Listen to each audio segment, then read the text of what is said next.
Hi everyone, I'm Don Tyson. I'm the owner's representative for the City of Oakdale for the exciting project coming up, the police expansion and City Hall remodel project. We're going to go through the project today, and also you're going to hear from the project architects and see some of the designs that we have so far. So this project does have some history. Back in 2015 to 2018, design was started. Back then, the project was decided not to move ahead by the City Council, so we did not go to bid with that project. And then in November 2022, thanks to the voters, an approved local option sales tax was done for $15 million to build a new police department project. And then in November of 2024, voters approved an additional $3 million for an $18 million total for the police department expansion. Last April 2025, the city did contract with BKV Group as the project architect, and design work began. And as I said earlier, you're going to hear from the project architects here in a little bit about the design. In June of 2025, the city then contracted with Crouse Anderson Construction Company to be the construction manager at risk for the project. They also currently are doing the same, serving in the same role for the Public Works project that it's under construction, and will be open here in early 2026. City Council certainly has been actively involved in the project along with city leadership, and in July and November, and just recently, actually this month in December, had work sessions to review the project design, budget, and schedule. What's the project need?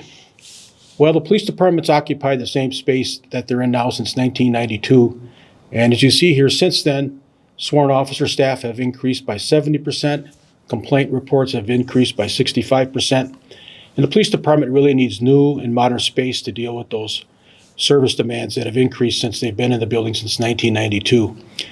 And even more importantly for City Hall, they've been in their current space since 1979, and since that time, city population has doubled, city staff have increased, and also being it's a building that's really 46 years old today, all the existing infrastructure items like heating and cooling and electrical, the elevators are outdated, are constantly needing repair, and it's going to be much more efficient to replace those in a new facility than to try to keep repairing those with a remodel.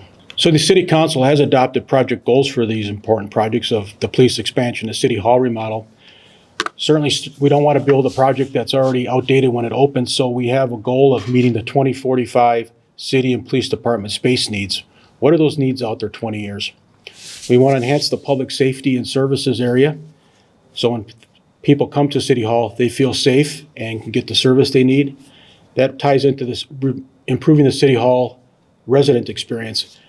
Folks that come to City Hall now, you know that it's kind of confusing on where do you go to get things done. You have to go up to the second floor to pay utility bills, what's on the first floor, and we're going to be centralizing all the services to make it easy for you to get that service here at City Hall. And being the building's been operational since 1979 or 1992, how we work has certainly changed, and we'll be able to improve the city staff collaboration and functionality with a new design building. Certainly want to have cost-effective and responsible development, and what that means is we need to hit the budget that the City Council has given us for the project. We need to minimize disruption, and we're going to be doing that by phasing this project. There'll be more information on that later of where city staff and police will be located when the project's under construction. And then finally, staff health and safety, which is very important these days for police department staff and City Hall staff, is a place where wellness is important. As you know, it's a very stressful job for the police department. With that, we're going to move on to the project architects, and I'll let them introduce themselves, and they'll walk through the site plan that we have and the designs that we're at of what the project's going to look like. Once again, it's going to be an exciting project for the city, and I'll come back and talk about the budget and schedule to get this done. Hello, my name's Trace Jacques. I'm a senior design lead and partner with the BKV Group in Minneapolis. The new City Hall and police facility for the City of Oakdale represents a complete transformation of the existing site, employing a contemporary architectural language that balances a civic stature with transparency and lightness. The design strategically leverages form, material, and light to create a welcoming, sophisticated, highly functional new hub for the community and a specialized, future-focused environment for the law enforcement. A new shared main entry establishes a clear point of access for all users. Visitors are immediately drawn into a daylight-filled two-story volume, a spacious atrium designed to foster clarity and ease of navigation. This central space is powerfully oriented both toward 15th Street to the south and westward, framing views of the adjacent Walton Memorial Park and its pavilion structure, visually connecting the facility to Oakdale's public green space and the community it serves. Crucially, the design is organized to serve the distinct and evolving needs of the Oakdale Police Department. The addition is engineered for operational efficiency, providing secure, streamlined adjacencies between patrol, investigation, and administrative functions to enhance response time and daily workflow.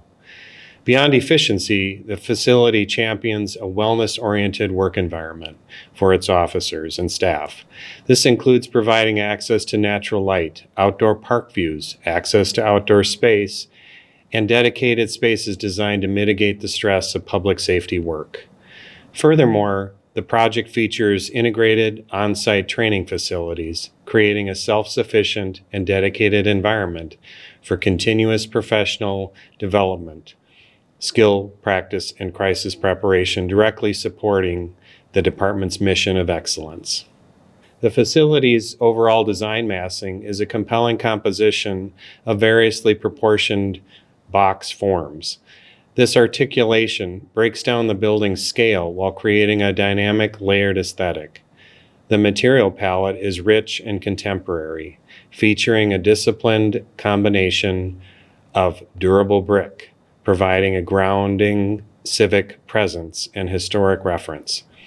Expansive glass, maximizing daylight penetration and visually connecting the interior activity to the exterior. Sleek metal panels, introducing precise detailing and modern finish. A key design feature is the use of vertical 3D wood-look facade elements. These linear accents are strategically placed to evoke the imagery of a stand of oak trees, subtly referencing the city's namesake, and imbuing the contemporary form with a sense of natural local identity. The design achieves a quality of lightness and sophistication through a masterful handling of its mass. The more articulated upper masses are deliberately detailed to appear as if they are floating above the darker masonry and expansive bases below. This visual tension creates an elegant dynamic profile that is both grounded and airy. A significant element of the project is the brand new second floor City Council chambers. Positioned at the top of a beautiful new monumental stair, this dedicated and windowed space will serve as the premier venue for civic engagement, underscoring the facility's role as the central location for local governance and public dialogue. The interior design will feature wood, stone, and glass, and feel both elevated and inviting with its unique sculpted spatial character. Hi, I'm Mike Keeley with BKV Group, the project manager on this project. I'm going to bring you through the floor plan here a little bit. With City Hall, we are expanding, City Hall and police project, we are expanding the building to incorporate a 32-stall squad garage for the police department. The police renovation will also include a state-of-the-art training facility for the police, including some simulation training, fitness, and mat training spaces. Part of the police facility is expanding the current locker rooms, and we'll be relocating and expanding the locker rooms to provide adequate space for the department's current needs and also 20 plus years into the future. The current facility also is lacking evidence storage and equipment storage space for the police department. We'll be expanding those areas and introducing high density storage for evidence that allows them to store a large amount of evidence in a relatively efficient small space. As far as the City Hall space, we will be updating City Hall and putting all the frequent touch point departments on the lower level, and that will be kind of a one-stop shop for the community. So part of this project includes demolition of the current council chambers and reconstructing the council chambers on the second level, including a new public entrance off of the west side facing Walton Park.